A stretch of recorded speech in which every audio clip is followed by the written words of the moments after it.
Assalamualaikum warahmatullahi wabarakatuh. Waalaikumsalam warahmatullahi wabarakatuh. Senang sekali pada siang hari ini bisa berkumpul dengan teman-teman di Desa Sukoharjo. Mohon izin memperkenalkan diri. Nama saya Tiara Yunikasari. Saya merupakan mahasiswa dari Universitas Aisyah Surakarta. Saya di sini akan melakukan penyuluhan kesehatan tentang meningitis. Apakah ada yang sudah mengetahui tentang meningitis? Belum ya. Kalau begitu saya akan menerangkan nanti tentang pengertian meningitis, kemudian penyebabnya, tanda dan gejala, kemudian pencegahannya. Teman-teman sudah siap untuk menerima materi dari saya? Sudah. Kalau begitu saya perlihatkan dulu ini PowerPoint-nya. Di sini ada materinya, dan kemudian saya akan yang menjelaskan ya. Iya. Yang pertama yaitu pengertian meningitis. Meningitis, baik teman-teman semua, meningitis adalah peradangan pada selaput meningen, cairan cerebrospinal dan spinal column yang menyebabkan proses infeksi pada sistem saraf pusat. Suryadi dan Rita Yuliani tahun 2006. Pengertian lain juga menyebutkan bahwa meningitis adalah inflamasi arakoid pada pia mater yang mengenai CSS atau cairan cerebrospinal. Infeksi menyebar ke subarachnoid dari otak dan medula spinalis, biasanya dari vertikal atau merupakan pengertian dari Betty Kaka Francisca tahun 2006. Dapat disimpulkan bahwa meningitis adalah suatu reaksi yang terjadi dari peradangan yang terjadi akibat infeksi karena bakteri, virus maupun jamur pada selaput otak atau arachnoidea dan pia mater yang ditandai dengan adanya sel darah putih dalam cairan cerebrospinal dan menyebabkan perubahan pada struktur otak. Kemudian penyebabnya, terdapat beberapa penyebab yang terjadi pada masalah meningitis, yaitu bakteri, faktor perisdioposisi, kemudian faktor internal dan faktor imunologi. Menurut Suardi dan Rita Yuliani tahun 2006, penyebab meningitis antara lain yang pertama yaitu bakteri, Haemophilus influenza tipe B, kemudian Streptococcus pneumoniae, Neisseria meningitis, kemudian Hemolytic Staphylococcus, kemudian Staphylococcus aureus.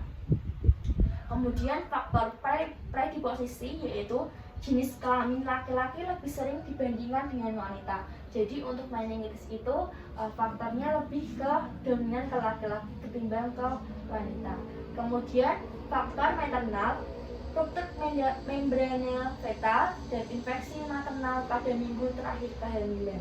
Kemudian faktor imunologi, defisiensi mekanisme imun, defisiensi imunoglobulin, kemudian anak dapat mendapat obat-obat imunosupresisi. Kemudian anak dengan kelainan sistem saraf pusat, pembedahan atau injuri yang berhubungan dengan sistem persarafan. Yang selanjutnya yaitu tanda dan gejala. Menurut Priyadi dan Sukarmin tahun 2009, gambaran klinis yang muncul pada anak dengan meningitis antara lain yang pertama, ada fase akut gejala yang muncul antara lain yaitu lesu. Yang pertama itu lesu, mudah terangsang, kemudian hipertermia, kemudian anoreksia, kemudian sakit kepala. Yang selanjutnya peningkatan tekanan intrakranial. Tanda-tanda terjadinya tekanan intrakranial yang pertama yaitu penurunan kesadaran, muntah yang sering proyektil, kemudian tangisan yang merintih, sakit kepala, kemudian yang ketiga yaitu kejang baik secara umum maupun lokal, kemudian kelumpuhan ekstremitas atau paralisis, kemudian gangguan frekuensi pada lama pernapasan atau cepat dengan irama kadang dangkal dan kadang dalam. Kemudian munculnya tanda-tanda rangsangan meningial seperti kaku kuduk, kemudian rigiditas umum, kemudian refleksi kering dan Brukinsi positif. Yang selanjutnya yaitu untuk pencegahan, Yang pertama yaitu cuci tangan dengan benar tiap kali beraktivitas, jaga jarak dengan orang yang terinfeksi, gunakan masker jika sedang sakit, rutin berolahraga. Gunakan masker itu kalau sekarang kan lagi pandemi, jadi itu diwajibkan menggunakan masker ya. Jaga jarak juga. Kemudian rutin berolahraga, jangan berbagi makanan atau barang pribadi. Jadi jangan sering-sering berbagi kayak pakaian dipakai gitu tuh nggak boleh. Kemudian pilih makanan yang dipasteurisasi, kemudian menghindari asap rokok, istirahat yang cukup. Untuk meningitis itu ada pemberian vaksin.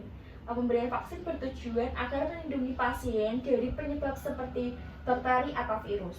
Beberapa vaksin yang digunakan untuk mencegah meningitis seperti vaksin pneumokokal untuk memberikan perlindungan terhadap bakteri pneumokokal, kemudian vaksin HIV untuk melindungi pasien bakteri Haemophilus influenza tipe B penyebab meningitis, kemudian vaksin mensi untuk melindungi pasien dari bakteri, kemudian vaksin MMR, vaksin ACWY, kemudian vaksin meningitis B. Pemberian vaksin harus disesuaikan dengan umur pasien. Konsultasikan dengan dokter terlebih dahulu terhadap vaksin yang perlu untuk kondisinya. Apakah ada yang ditanyakan? Bagaimana pencegahan pada meningitis? Pencegahannya untuk meningitis tadi, yang pertama yaitu cuci tangan dengan benar tiap kali beraktivitas, kemudian jaga jarak dengan orang yang terinfeksi. Jadi kalau ada orang yang terkena meningitis lebih baik jaga jarak, kemudian gunakan masker, rutin berolahraga, jangan berbagi makanan, kemudian pilih makanan yang dipasteurisasi, kemudian menghindari asap rokok, istirahat yang cukup. Baik, saya sudah selesai menjelaskannya. Tadi sudah ada yang bertanya juga. Tidak ada pertanyaan lain ya? Kalau begitu, saya berterima kasih kepada teman-teman semua atas waktu yang telah diberikan kepada saya untuk memberikan penyuluhan kesehatan pada siang hari ini.